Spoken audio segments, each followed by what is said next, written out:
What's up, everybody? This is Robert from Ted Tens Podcast. I just got done installing this Sieben carbon fiber hood.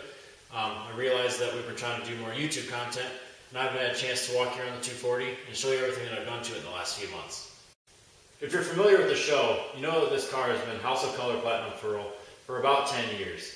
I had some body damage that I needed to fix, and I figured it was time for a change. I had molded these bumpers on because they didn't fit very well when I was 19, 20 years old, and it looks really good on the side skirts, but on the bumpers it didn't really make any sense because those do have to come off from time to time, especially getting on and off the trailer.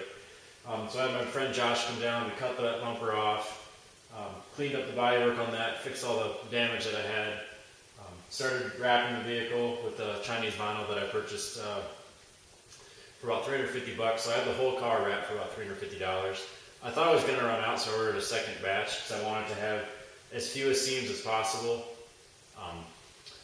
Vinyl didn't match at all. It was typical Chinese quality. This actually was pretty good quality. I was impressed. The stuff that showed up second was complete garbage. So luckily I was able to make do.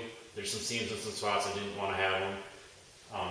But I learned a lot while doing this. I was able to teach myself how to vinyl wrap, and I was able to get the whole car wrapped for 18 meters, which is anybody should be able to wrap a car with 18 meters of vinyl.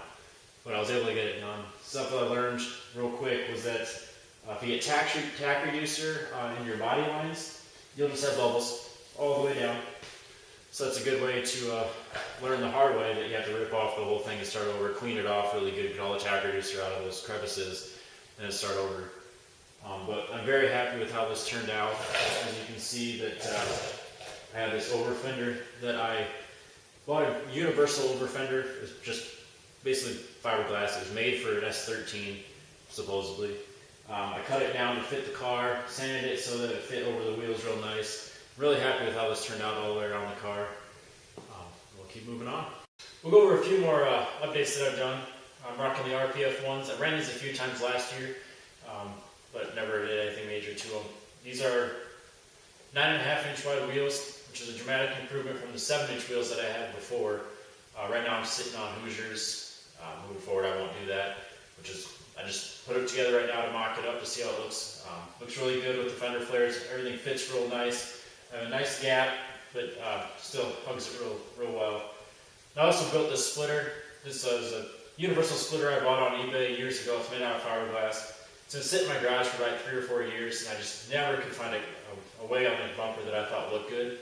I finally took a skill saw to it and bolted it up there, and I really like how it turned out. I'm sitting about 3 inches from the front of the bumper, and I think it just works really well with the way it's set up now. Obviously, I talked about it earlier. I put on the Sieben carbon fiber hood today, hood pins. It's the Sieben DV, so it's the dual vent. It should help a lot with when I'm running track days. I never really had any cooling issues, or overheating issues rather, but having the vented hoods and the new GC 12-inch fans should really help, just in case. I remember running extra hot one day during a PDX at the Iowa Speedway. I don't really want to have to risk that moving forward. But visually, all the updates should be done. Moving forward, I have an auto power roll bar coming in a couple weeks. I got the Sickie oil filter relocation kit.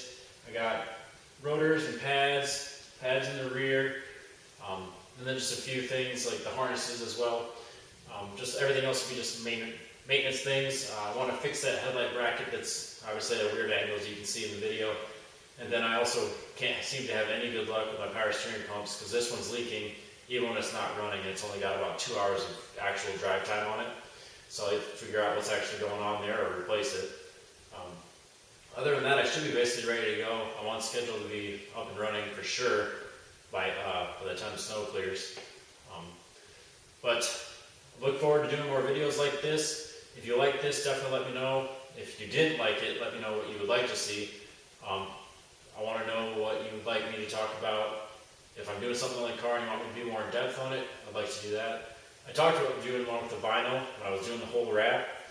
which would have been kind of cool to have a time lapse. But for all the mistakes I made, the number of days it took me to do it, would have been kind of a huge waste of time, and I obviously struggled through it, and I don't really want to have to struggle through a video to make that work as well. But it would be a cool idea moving forward, and I still would like to do stuff like that. So if you have ideas on what you want me to do, definitely let me know. I'll try to focus these videos more towards what you, the viewers, want. So appreciate you guys watching this. Definitely hit the like and subscribe. Check us out on all our social medias. See ya.